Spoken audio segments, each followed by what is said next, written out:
আজ বানাবো চিংড়ি মাছ দিয়ে মোচার ঘন্ট। তো এটা কিন্তু নিরামিষ আমিষ দুরকমভাবেই খাওয়া যেতে পারে। তো প্রথমেই মোচাগুলোকে কেটে নেব। তো মোচার ভিতরে যে শক্ত দুটো অংশ থাকে সেই দুটোকে কিন্তু এইভাবে ছাড়িয়ে নিতে হবে। এরপর মোচাটাকে কেটে ভালো করে ধুয়ে এই যে সেদ্ধ করে নিয়েছি আলু দিয়ে। এরপর চিংড়ি মাছটাকে ভেজে নেব। এবার কড়াইতে তেল দিয়ে গোটা জিরে আর শুকনো লঙ্কা ফোড়ন দিয়ে তাতে পেঁয়াজ কুচি দিয়ে একটু লাল লাল করে ভেজে নিয়ে বেটে রাখা মশলা নুন হলুদ দিয়ে ভালো করে মশলাটা কষিয়ে এরপর সেদ্ধ করে রাখা মোচাটাকে দিয়ে নাড়াচাড়া করে নেব। মিনিট দুয়েক নাড়াচাড়া করার পর এবার ভেজে রাখা চিংড়ি মাছগুলোকে দিয়ে আরেকটু নাড়াচাড়া করে এবার 10 মিনিট মতো এটাকে ঢাকা দিয়ে রেখে দেব।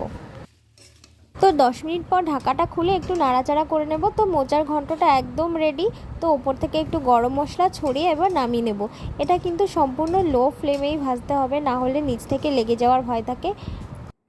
তো আজকের রেসিপিটা কেমন লাগলো কমেন্টে কিন্তু অবশ্যই জানাবে।